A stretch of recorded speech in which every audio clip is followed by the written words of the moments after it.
Welcome to the Indian Sun. My guest today is Tiana Khasi, an Australian Independent Record Award nominated Samoan Indian artist.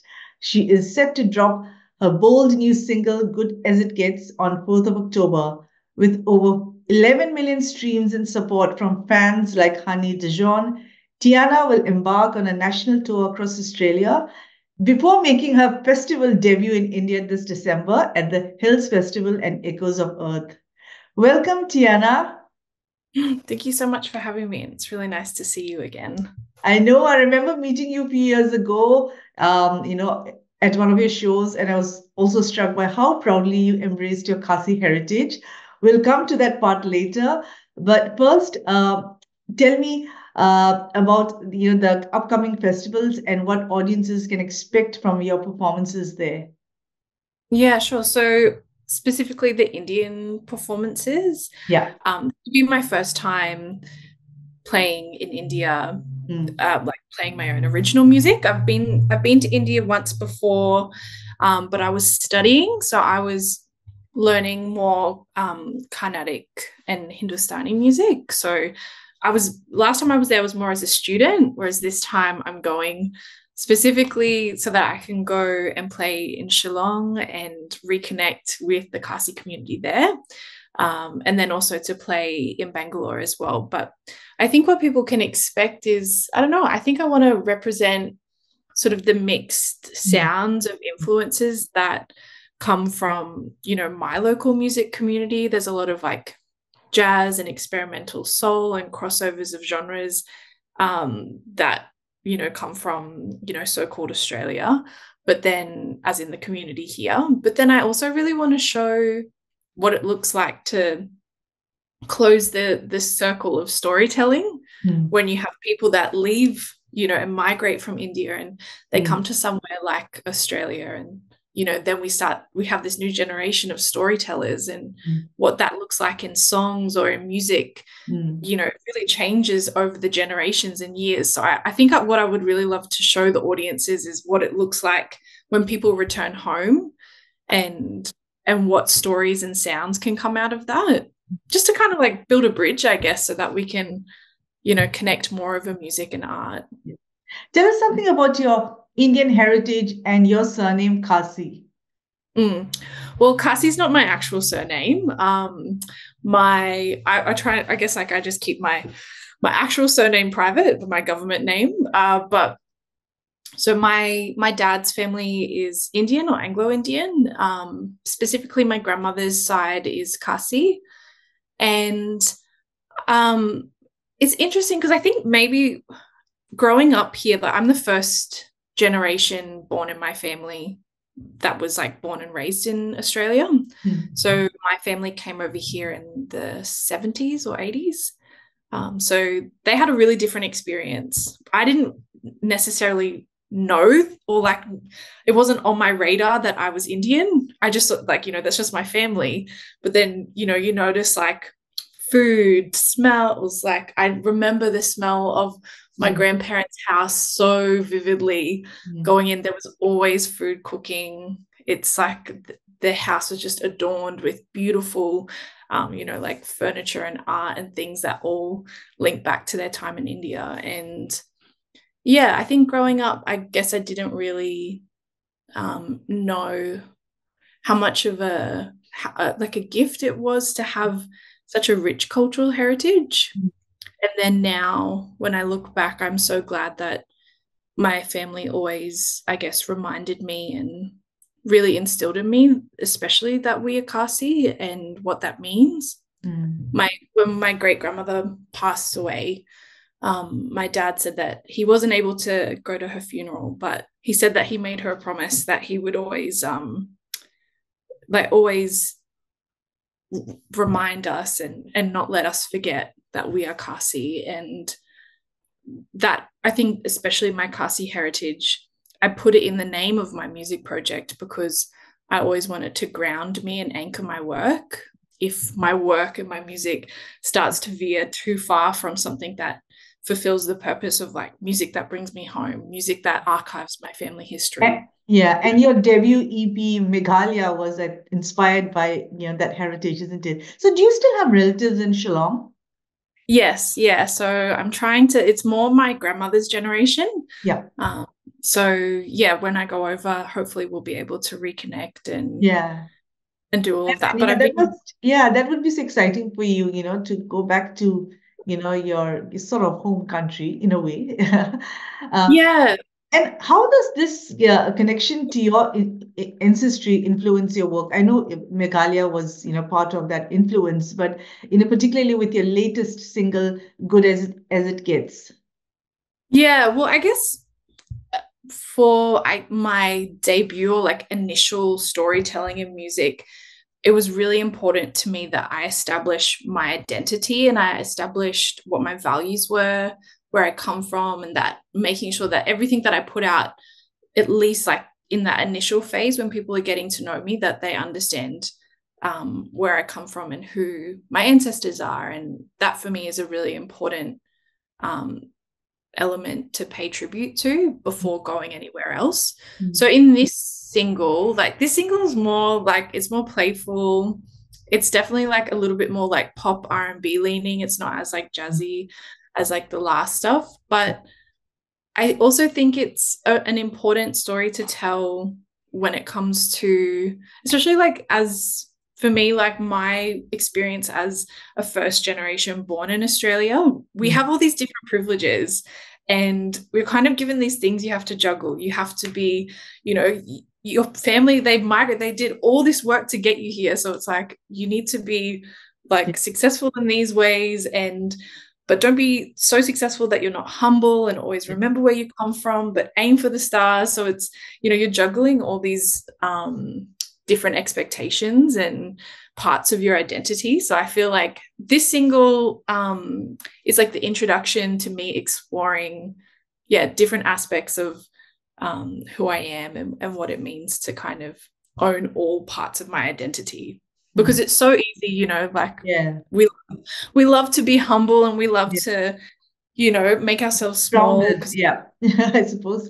But Yeah. also sometimes you need to say that Yeah. you're as good as it Yeah, I know. Yeah, you can't be modest all the time. gets. Yeah. Now, okay, still talking about the single "Good as It Gets." It embraces a confident '90s and 2000s R&B vibe while still pushing sonic boundaries. How would you describe this new chapter in your music, and how did your collaborations with Jasmine Khan and Finbar Stewart shape this track? Sure. So I feel like genre wise, the nod to all the like 90s R&B stuff that so came from all my aunties and cousins. Like Mm. we all, I guess, have that for me, like I have these Mm. memories of going into my auntie's room. There's a Mariah Carey poster on the wall, there's Beyonce playing, like, so all of those kind of early 90s, 2000s R&B influences are definitely in the track. Mm. Um, and then I think like with the collaborators that I worked with, so Finbar Stewart, he's like a young producer in Sydney and he's behind some really great pop and R&B tracks that, it probably exists in more of the like commercial world of music, whereas I feel like I came a bit more from like a jazz and experimental side. But it's been really great to explore music and production and making songs where we just did it on a laptop. We Mm. had one session where we did a bit of live piano and percussion, but the rest is just vocals, and not just as in to minimize it, but it was a really different approach to writing songs for Mm. how I previously done. I usually have like a whole band and live in the studio, whereas this was like a really refreshing kind of way to do things. It felt a bit more modern and Mm. um Jasmine Khan, who was in the studio with us, she's a great friend and songwriter to work with. And she Mm. was just kind of there encouraging me to, every time I would say, oh, I don't know if I can say this in the lyrics. And she was like, go girl, you can say it. And I'm like, all right, if you think so. So I think everyone needs a friend like Jasmine who Yeah. encourages you to go to the edges of your Yeah. comfort zones and what you're Yeah. willing to say. You're lucky. Now, you've captivated audiences from Woman Delayed to London's Future Bounce Showcase. as a dynamic live performer, how do you approach your performances and how does that experience shift depending on whether you're performing in Australia or internationally? Mm. Well, I think I try and always think of the set list Mm. as it's like, a whole journey instead of like song, song, song, like these chunks with lots of talking in between. I love using the stage and that platform as a space to actually have conversations with the audience or to connect more personally. But I do really like to think of the set as like telling one big story with lots of little mini stories in between. So there has to be a journey in the set. But when it comes to performing in other places, I think what was interesting was doing the show in London. Mm. Normally at the beginning of the set, especially here, I would do like an acknowledgement of country and just to like take that moment to at least acknowledge that we're gathering on stolen lands and that, especially for me, understanding like my Samoan and my Khasi heritage, how important it is to acknowledge traditional landowners. And that's a pretty common practice here now. Mm. But it was interesting doing that at the start of my set in London Mm. because it was kind of this first time saying, well, normally I acknowledge that these lands are being colonized, but right now I'm Yeah. kind of in the colonizers' land. So here we are in this like place Yeah. that, it was just a really odd feeling, but I think it was a really a good point in the set, which I spoke to people about afterwards. Mm. Yeah, what does it mean to kind of flip the script of when Yeah. you're in on someone else's land? And yeah. Yeah. Yeah. What with the nomination for the AIR award and winning the APRA Professional Development Award, you've clearly made your mark. So, how do you continue to grow as an artist, and what message do you want listeners to take away from your music, especially with Good as It Gets? Yeah, it's so interesting with those awards because all of that stuff came through during the lockdown. So I didn't really Ah, feel like, yeah, it was so funny, we yeah, just you'd think that when they have now they obviously go back to having all the award ceremonies and yeah, everything, but it's really weird when you just get an email and there's yeah. sort of nothing really happens from there. But yeah, But getting those good things did come out of the lockdown people because they did, they did. everyone else is complaining. All artists are complaining they're out of work and stuff. Yeah, yeah. I was celebrating at home in my pajamas instead of going to awards night. Yeah. Um, but yeah, I think I'd like to think that this is just the beginning Mm. and that the more music I put out, I'll build this catalog in this world where people can go into musically. And I think for me, the way that music has transformed myself and the world around me is what I would want for other listeners. I Mm. want listeners to come in and to hear what it is like to truth tell through music. And for me, that truth telling has been exploring uncomfortable parts of my identity or my history, Mm. making sure that I acknowledge my ancestors and where I come from and what that does to shape you as a person when you come to terms with those parts of yourself.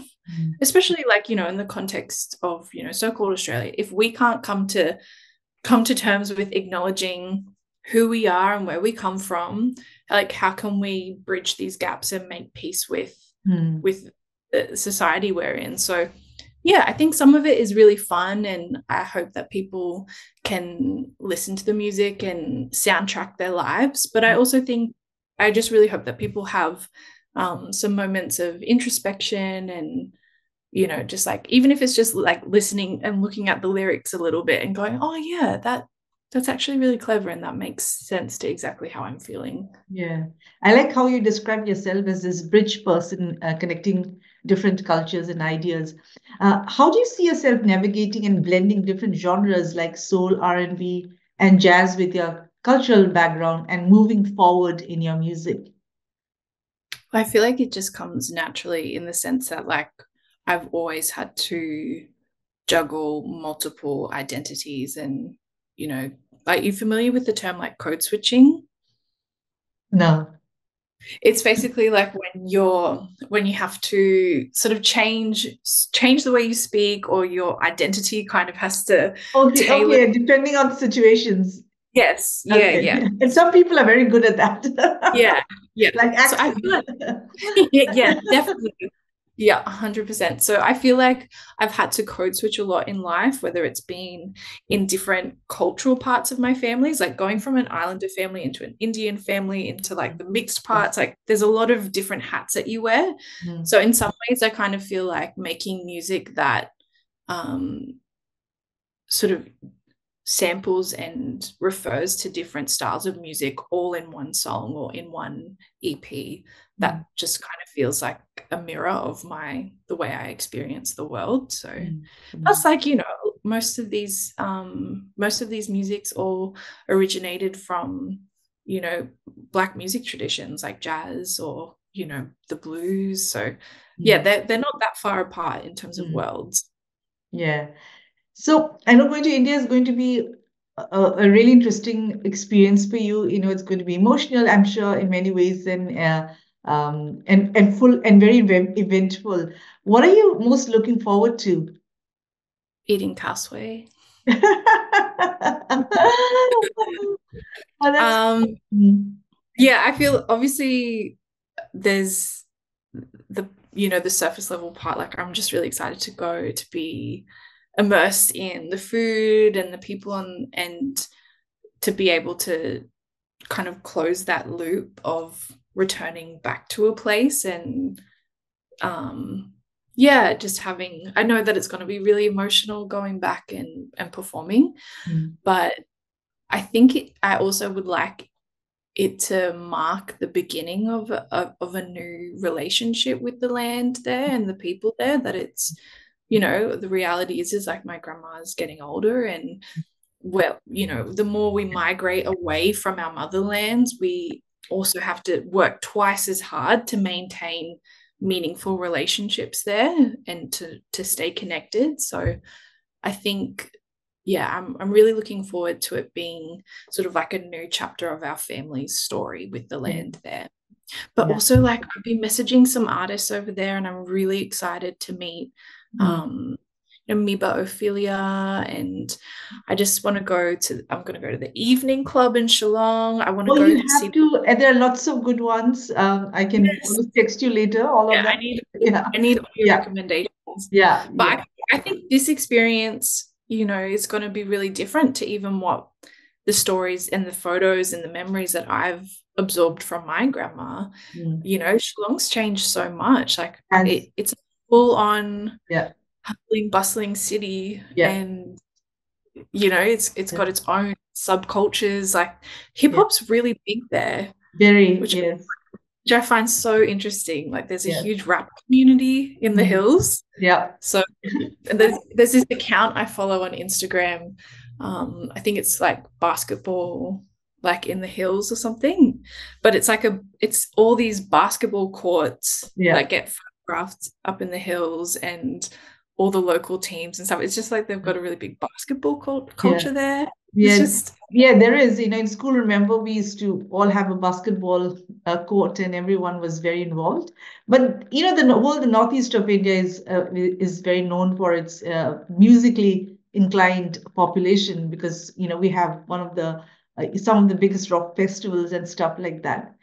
Anyway, yeah. for your first time listeners, tell them what your music is about. And lastly, give us the dates of all your performances. Sure. I think for first time listeners, you'll get an understanding of, well, I would love for them to be able to hear where I come from and to have an understanding of this world that I've created musically, which is about the old and the new and marrying all those paradoxes together. It will have, you know, nods towards jazz, R&B, soul, and a bit of pop and electronic music in there. It doesn't need to tick one box or be one genre. We're learning as we listen to just accept things as they are. And I feel like that's kind of part of the message.